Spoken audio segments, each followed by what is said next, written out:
Welcome to 7-Pot Clubhouse. I'm Rob.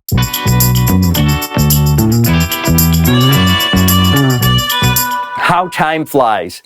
It's been a year since my first video for this channel, but now I'm back. I've finally completed the makeover of my home office / recording studio, and I want to show you the acoustic treatment I've added to make this room a better listening environment. I realize that a project like this is never truly completed, but I'm very happy with how the space has turned out, both visually and acoustically. In decades past, I spent time working in local recording studios, sometimes with names you might recognize. But I didn't build those studios, and I'm not an expert in acoustic treatment.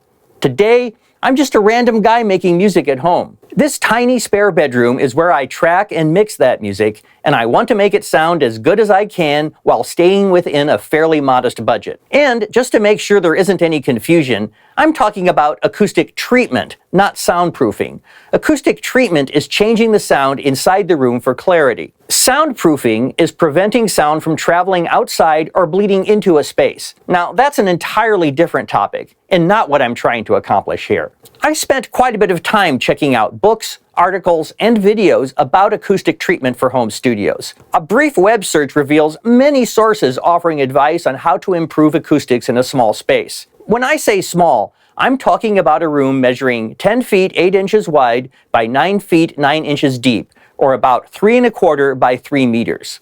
While I did learn a lot from my online research, a fair amount of the info I found was confusing, contradictory, or slanted towards promoting specific products. But pretty much everybody seems to agree that you're going to need some acoustic absorption to achieve any kind of sonic accuracy in a small room. And many sources tout the benefits of adding some acoustic diffusion as well. I wasn't planning on making any changes to the room that would be difficult to reverse, so I felt comfortable taking my newly acquired but limited knowledge and giving it a shot. In this video, I'll show you how I used both absorption and diffusion to improve the sound in my creative space. Here's my old setup. It's cluttered, cramped, and dominated by hard surfaces. Not a good environment for critical listening. There's a short distance between the very reflective walls and ceiling. Instead of only hearing the direct sound from the speakers, you're also hearing the reflected sound as it bounces around the room in every direction. Every time sound reflects off a surface, it's altered and delayed. With so many strong reflections, even the most accurate monitors will sound muddy in a room like this. Bass frequencies were particularly problematic due to the acoustic phenomenon known as standing waves. Standing waves develop inside a room when sounds bouncing off the floor, walls, and ceiling collide with each other in the air. This creates extreme peaks and dips in the frequency response that change as you move around in the room. In this room, bass would be booming in one location, while just a few feet away you could barely hear it. Made it impossible to make informed decisions while mixing. When I decided to give this space a makeover, I knew acoustic treatment was going to be very important. But first, I needed to transform this room into a creative space where I could truly enjoy spending much of my time. I repainted, refurnished, and rewired. I got rid of gear I wasn't using anymore. I bought new Output Frontier studio monitors. Their flat, accurate response was a huge improvement. When the room was more open and less cluttered, and with the addition of more accurate speakers, it sounded much better, even before I added any acoustic treatment. But the sonic makeover was far from complete. Time to start taming those reflections. I decided to cover some of the reflective surfaces in my room with materials that absorb sound and reduce reflections. I started with acoustic foam. I went with foam because it's inexpensive, easy to install, and will be easy to remove if I repurpose the space in the future. I bought the foam for this project from SoundAssured. I liked their pricing, and they could supply the foam in an orange that would work well with the color scheme of the room. I ordered 48 wedge-style panels and 8 bass traps. I know that foam can be easily compressed, but I was quite surprised when I saw the modest size of the single box in which it was shipped. First, I pulled off the outer wrapping. I really enjoy the sound it makes when you peel it off.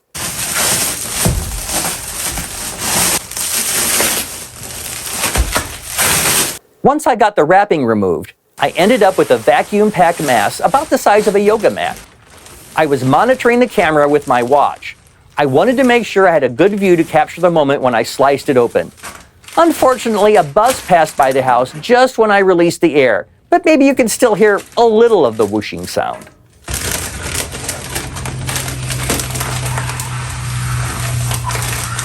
It's really amazing how much foam compresses when you remove all the air. Here's everything: 8 12 by 12 by 24 inch bass traps for the quarters, and 48 12 by 12 by 2 inch panels to attach to the walls and ceiling.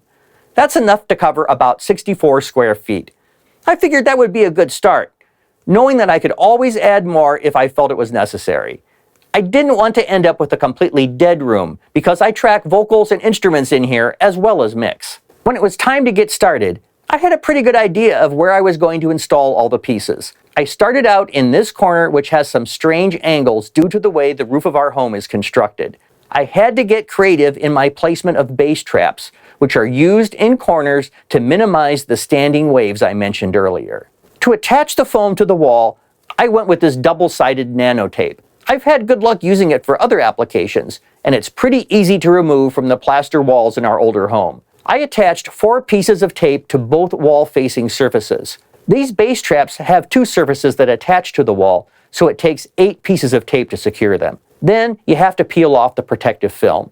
Fingernails help here. When installing, you need to apply pressure where the tape connects with the wall. With the bass traps, that's easy to do on the edges, but a little harder on the inside corners. I didn't want to find them on the floor later. It's been a year since I mounted them, and they're still stuck in place, so the tape seems to be doing its job. Then I started with the 12 by 12 inch panels. One placement I'm concentrating on is where the ceiling joins the wall. I'm doing this almost all the way around the room. Sometimes you need to trim a panel to make it fit. I took SoundAssured's recommendation and tried an electric carving knife. It cuts through foam like butter and leaves a nice clean edge. Now, this panel is just the right size to fit into this gap between 2 bass traps. Finally, the last panel was fitted, and it was time to hang the foam core-backed 7-pot club sign I ordered from signs.com. It felt really good to have that job completed. So, that was it for the first round of foam installation. After several months, I still thought the room was a little too live, and I ordered a dozen more of the 12 by 12 inch panels. I've seen online calculators where you enter the dimensions of your room, then the tool makes a recommendation about how much absorptive coverage you need. That can help, but I really think you need to trust your ears. In a tracking or mixing environment, you need to think like Goldilocks. You don't want a room that's too live with untamed reflections or one that's completely dead sounding. You're striving for just right. Reflections tamed, but still a pleasing amount of ambience. While I'm relying on foam for most of my acoustic absorption needs, I augmented the foam with some other absorptive materials, like these wood-framed, cloth-covered acoustic panels. These are the same kind of panels you can mount on the wall, but hinged in pairs to sit on the floor like a gobo. GIK Acoustics calls them screen panels. I already owned these panels, and the 5-foot-tall blue ones certainly came in handy for placing behind my monitors. I also have a 6-foot-tall black version I use to cover the highly reflective door. These are really handy to have around.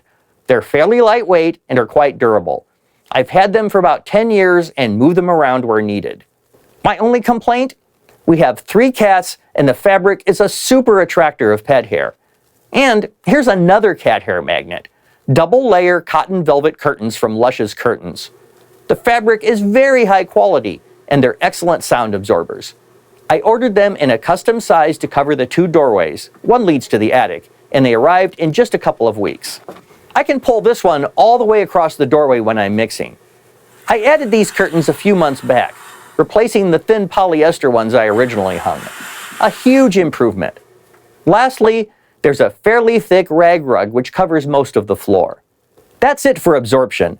Now let's talk diffusion. I'm not the best person to be explaining technical concepts like this.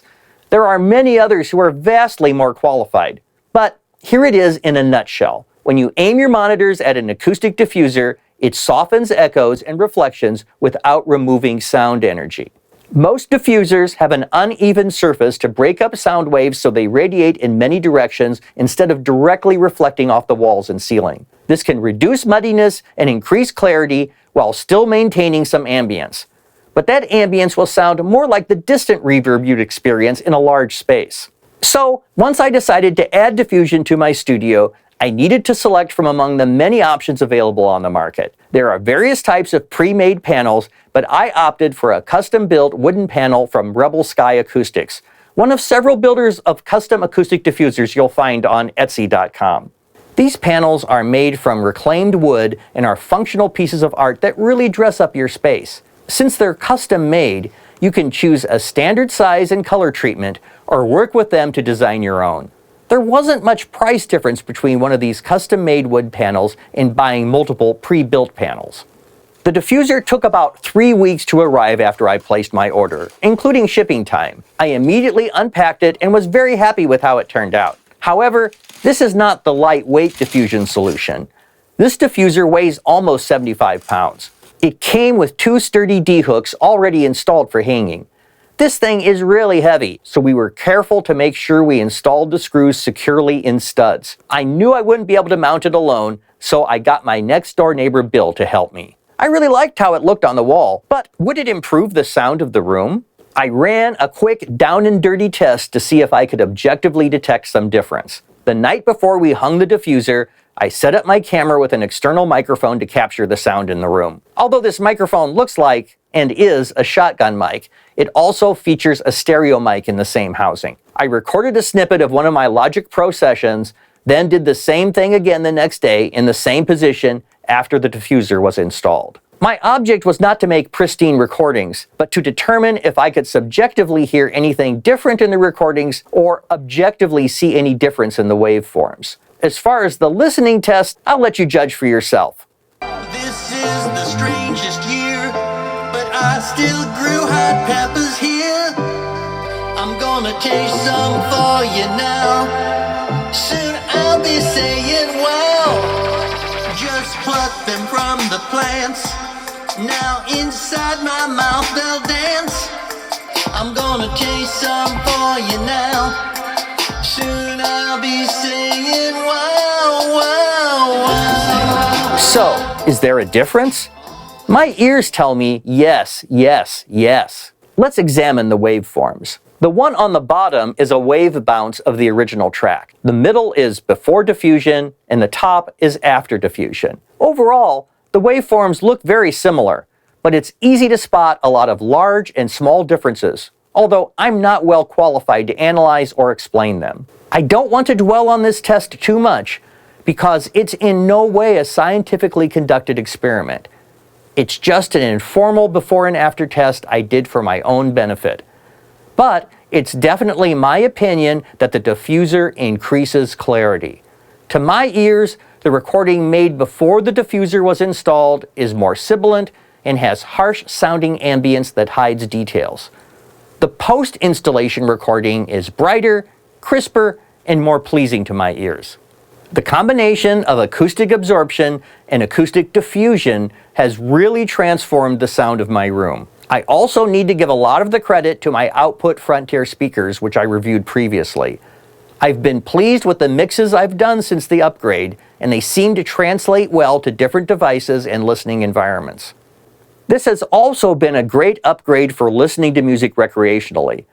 Every time I play one of my favorite records, I'm hearing details I never noticed before. But can it get even better? In an upcoming video, I'm going to try out room correction software to see if it will produce even more improvement. I already own Arc 3 from IK Multimedia, and I also hope to test solutions from SonarWorks and Dirac. Please subscribe to this channel so you'll be notified when I post new episodes. If you want to hear some of the music I produce in this room, check out my sister channel, 7 Pot Club. Yes, I'm that crazy guy who writes songs about hot peppers. I'll provide some links in the video description. I hope you learned something from this video that you can use to improve the sound in the space where you make music. I look forward to your questions and comments. For 7 Pot Clubhouse, I'm Rob.